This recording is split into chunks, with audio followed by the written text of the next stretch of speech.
Et bonjour à tous, c'est Arthur chez CryptoRobot, j'espère que vous allez bien et on se retrouve pour une nouvelle vidéo. Aujourd'hui, je vais vous présenter la suite directe de notre précédente vidéo où, via un code Python, on vous présentait un moyen de détecter vos divergences, que ce soit divergence MACD, divergence RSI ou d'autres indicateurs. Ça marchait très bien sur les cryptos, c'était très utile pour faire des statistiques, pour les tracer, pour les visualiser, mais il y avait un certain problème, c'était pas forcément très dynamique, et si vous voulez vraiment étudier vos divergences sur différents timeframes, sur différentes cryptos, c'était pas très utile. Ce qu'on a fait, c'est de développer un indicateur, du moins deux indicateurs TradingView, qui vont vous permettre de détecter automatiquement vos divergences avec plusieurs indicateurs très facilement. Donc vous allez pouvoir changer les timeframes très rapidement, les tokens, sans avoir besoin de bouger quelque chose sur le code.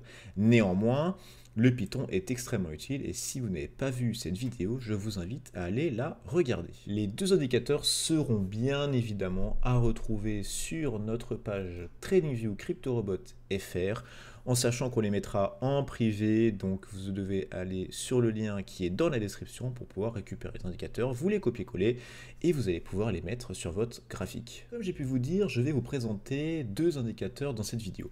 Le deuxième va totalement découler du premier, donc on va surtout s'intéresser au premier. Le premier, c'est tout simplement un indicateur qui va afficher une petite fenêtre en bas de votre graphique et qui va résumer les différentes divergences que vous pouvez retrouver. Ce petit code, je ne l'ai pas inventé, je l'ai récupéré via une personne qui avait fait un code qui était honnêtement très bien. Donc si vous marquez MACD, au lieu de prendre la MACD classique, vous pouvez prendre MACD divergence par David Tech. Et il a fait un indicateur qui était très intéressant et très puissant pour détecter les divergences uniquement sur le MACD. Ce que j'ai fait, c'est que j'ai récupéré ce code, je l'ai un peu nettoyé, pour que ce soit un peu plus compréhensible, et au lieu que ce soit uniquement sur le MACD, j'ai rajouté le RSI et j'ai rajouté le TRIX. Vous savez, notre indicateur qu'on apprécie beaucoup, notre indicateur maison, un indicateur de tendance qui se comporte un peu comme le MACD, c'est un peu dans la même idée, mais ça pouvait être intéressant d'avoir les trois points de vue. Donc dans ce nouvel indicateur, vous avez RSI, MACD, TRIX. Vous pouvez, dans les paramètres, vous amuser à changer l'indicateur de référence, donc par exemple RSI, le RSI va s'afficher, et vous allez avoir les différentes divergences, qu'elles soient BIR ou boule, de votre RSI. On peut très bien changer et passer en TRIX, et TRIX, la même idée, on a nos divergences BIR, nos divergences boule. Là, vous vous dites, bon, c'est très bien, tu as rajouté du MACD, du TRIX, du RSI, ok, mais c'est pas forcément super visuel. L'avantage que vous aviez avec Python, c'était que ça traçait d'un côté la divergence sur l'indicateur, et de l'autre côté la divergence sur le cours. C'est quand même beaucoup plus visuel. Donc ce que j'ai fait, c'est qu'on va avoir cette dualité d'indicateurs. Donc d'un côté, le premier qui va afficher une fenêtre en dessous qui va montrer les divergences sur les indicateurs, et le deuxième qui va mettre les divergences en question directement sur les cryptos. Et ça rend ça. Alors bien évidemment, ici j'étais sur le trick, je vais repasser sur le MACD, hop, MACD, MACD, je vais vérifier que je suis bien en MACD juste là, je suis en MACD, et parfait. Donc vous avez deux indicateurs qui vont vous permettre de beaucoup mieux visualiser les divergences que vous pouvez avoir sur vos différents tokens, vos différents timeframes. Certains d'entre vous vont peut-être me poser la question de pourquoi je n'ai pas réuni les deux indicateurs en un. C'est vrai que ce serait beaucoup plus pratique, mais ce n'est pas possible dans PanScript.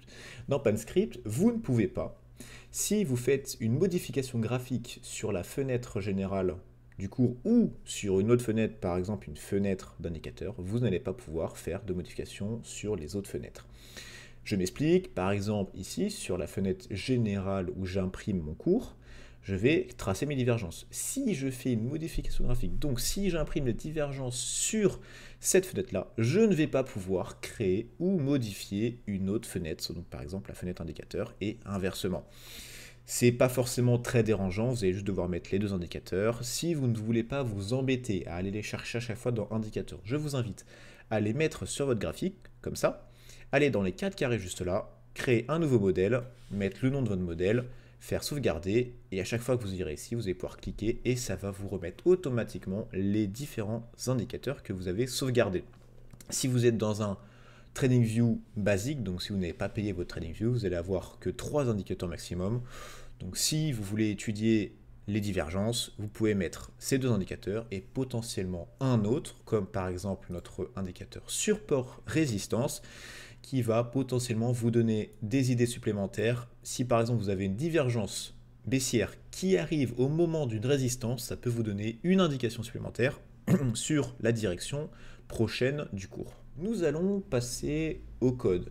Dans un futur assez proche, je vous ferai une formation PanScript et cette vidéo, c'est aussi l'occasion de voir d'autres notions qui peuvent vous aider plus tard dans votre création d'indicateurs ou de stratégie. On va regarder cet indicateur. Donc on commence avec le nom très classiquement. L'initialisation, c'est là où on va commencer à définir nos paramètres. On a un paramètre général qui va nous suivre durant tout le code, c'est savoir si l'utilisateur choisit soit le MACD, soit le RSI, soit le TRIX, que j'appelle Divergence Indicator. Ensuite, j'ai la liste de mes trois indicateurs de base, donc RSI, TRIX et MACD, décomposés à chaque fois en trois parties. Les inputs, donc les paramètres, le calcul, et enfin le plot. Calcul, paramètres, calcul, plot, paramètres, calcul, plot.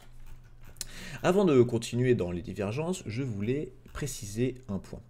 Ici, l'utilisateur va choisir soit le MACD, soit le TRIX, soit le RSI, et donc je veux que mon indicateur imprime sur ma fenêtre auxiliaire le bon indicateur. Si je choisis MACD, je veux MACD et je ne veux pas de TRIX ou de RSI.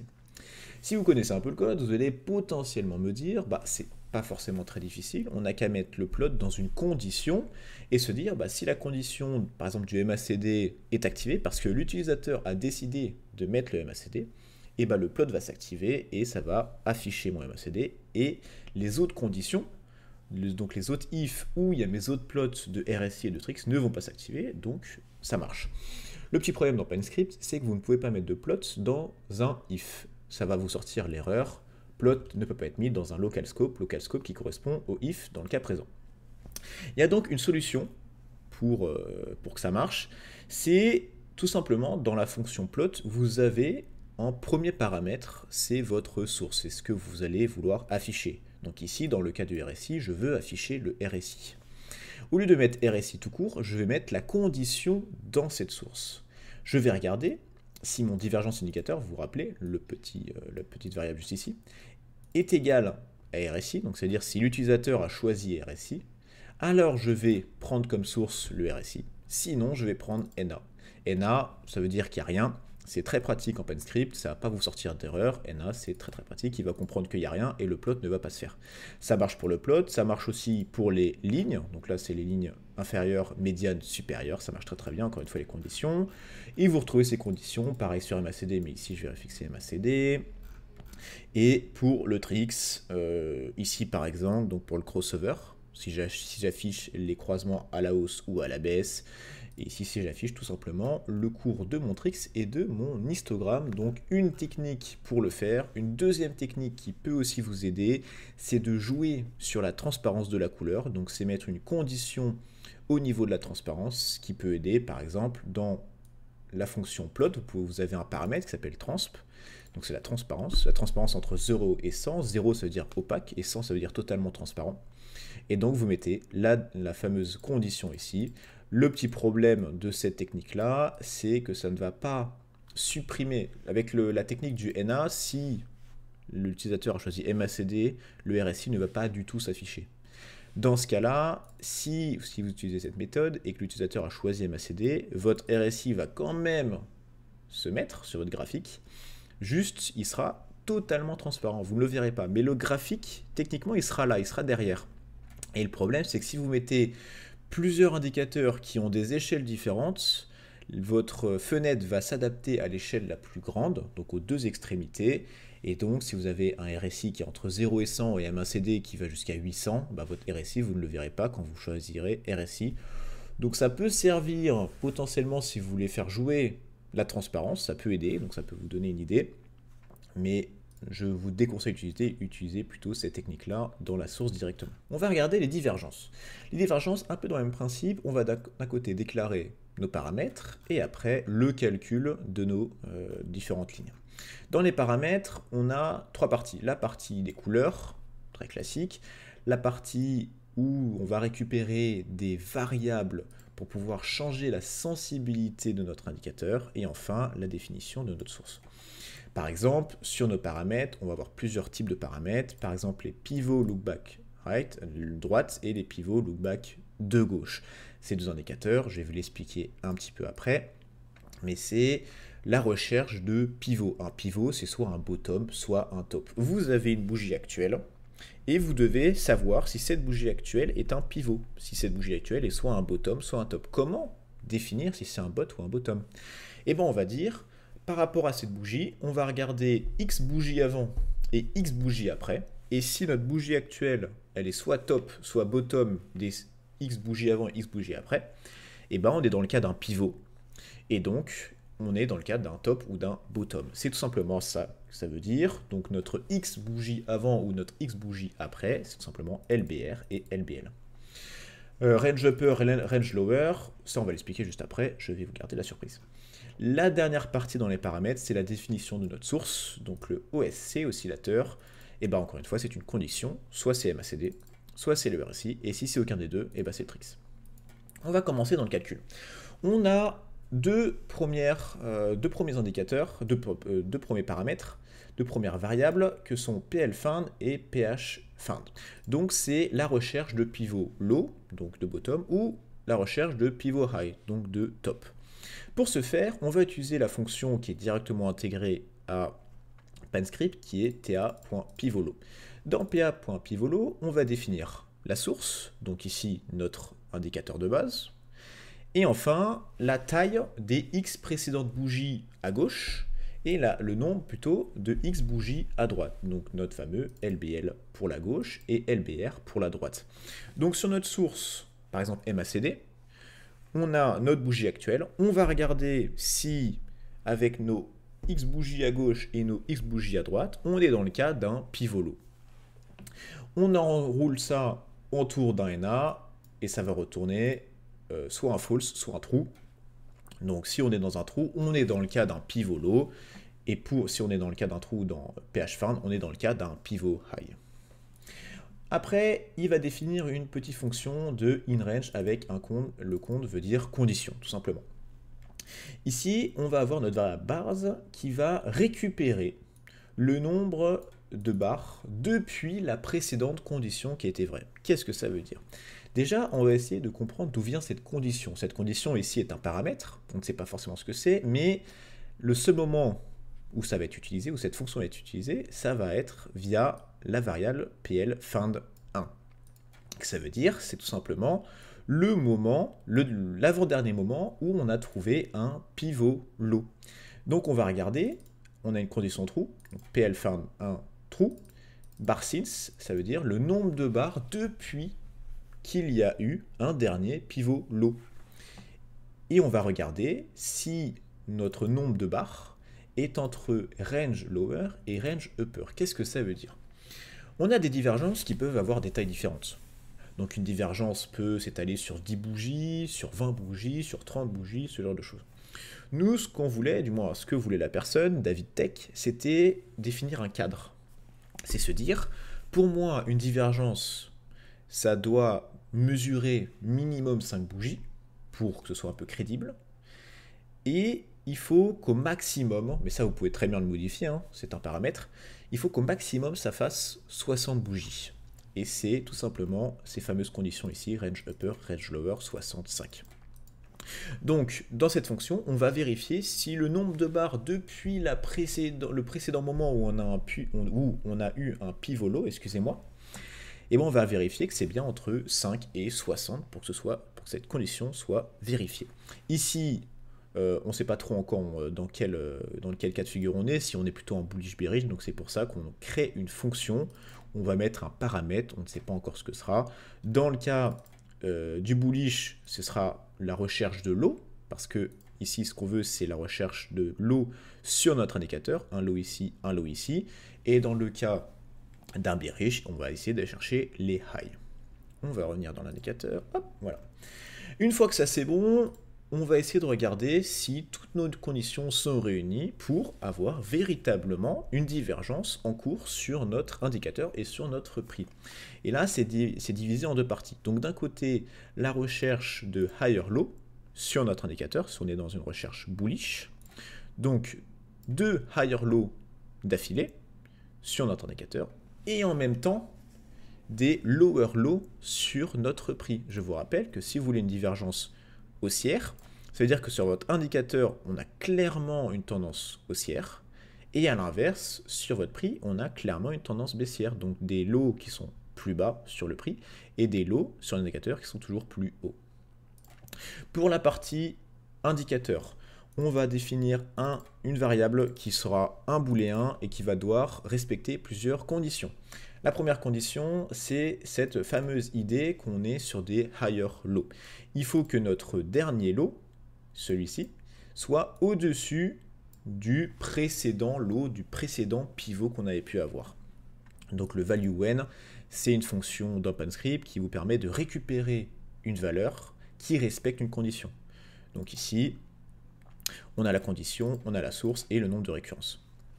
Donc si ça, c'est bon, on passe à la deuxième condition, donc c'est la fameuse inRange de notre PLFind. Donc c'est savoir si notre divergence a une taille entre 5 et 60. Si c'est vrai, on passe à la condition suivante, et là on vérifie que notre dernier pivot low est inférieur à 0 pour le MACD, à 50 pour le RSI et à 0 pour le TRIX. Pourquoi j'ai mis ça?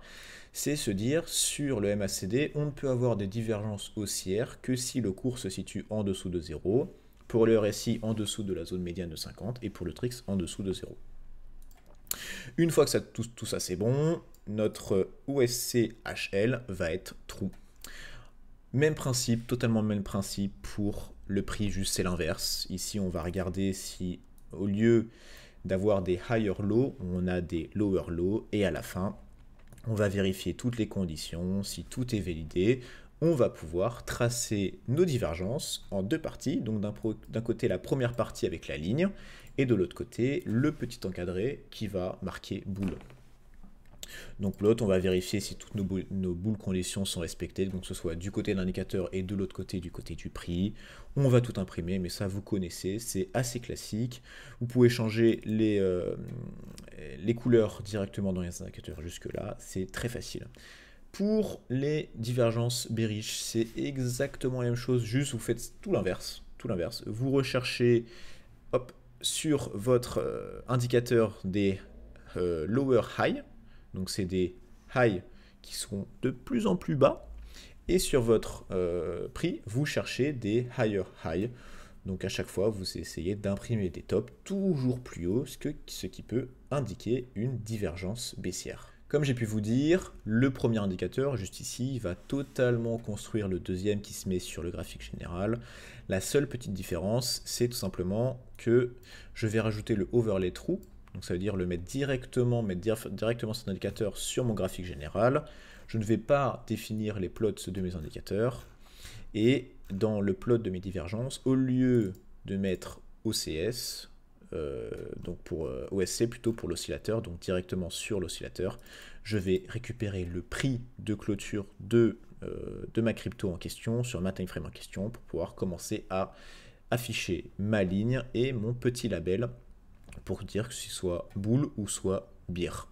Donc dans les deux cas, comme j'ai pu vous dire, ces deux indicateurs sont en open source, ils seront à récupérer directement sur notre page TradingView CryptoRobots si vous voulez les utiliser. Comme j'ai pu dire avant, vous pouvez très bien les coupler avec d'autres indicateurs comme le support résistance pour soit valider ou non des cassures ou se dire ok là j'ai vraiment une grosse divergence baissière, je peux potentiellement taper sur une résistance, il faut faire attention. Vous pouvez aussi coupler ça avec un indicateur de volume, donc par exemple le volume anomalie qu'on a pu faire, qui va vous permettre en plus de se dire qu'on a une divergence baissière qui arrive sur une résistance, on peut essayer d'étudier les volumes associés et se dire là on a clairement un rebond parce qu'on a rebondi sur un support et qu'on avait une divergence et qu'on a eu du volume. Et si vous avez ces trois conditions, là vous pouvez vous dire ok là je suis dans une tendance haussière. Il faut savoir aussi que en fonction des paramètres que vous allez mettre dans l'étude de vos pivots, donc dans l'étude de vos tops ou de vos bottoms. Dans le cas actuel, c'est 5. Donc je vais étudier 5 bougies avant et 5 bougies après. Et bien si vous étudiez 5 bougies après, bien évidemment, votre indicateur aura 5 bougies de retard. Il va essayer de définir vos divergences avec 5 bougies de retard. Donc sur le coup, vous n'allez pas forcément voir la divergence arriver tout de suite, c'est un peu le problème. C'est pas du repeat, mais ça va mettre un petit peu de temps à arriver. Donc il faut garder ça en mémoire. Ça met un peu de temps, mais c'est normal. Sur du daily, bon, c'est un peu embêtant, mais sur de l'horaire ou sur des time frames un peu plus petites, ça peut extrêmement bien marcher. Je vous laisse regarder ça. De toute façon, c'est des divergences. Vous avez pu voir dans notre vidéo Python que c'est pas forcément une règle totalement infaillible qui marche à 100%. Il faut faire attention.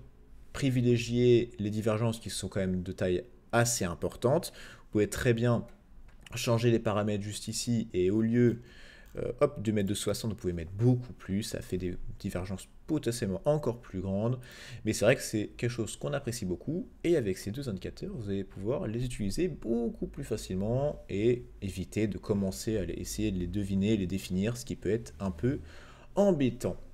Donc comme j'ai pu dire, le lien pour ces deux indicateurs seront à trouver dans la description, ils seront en privé, donc passez par les liens si vous ne les verrez pas sur notre petit channel CryptoRobot FR. Si vous avez des questions sur cet indicateur ou sur d'autres vidéos, vous pouvez nous les poser sur notre channel Discord CryptoRobot. Si vous avez aimé la vidéo, n'hésitez pas à mettre un like et à vous abonner si ce n'est pas déjà fait. Et pour ma part, je vous souhaite une très bonne journée et on se retrouve très bientôt pour une prochaine vidéo. À toutes.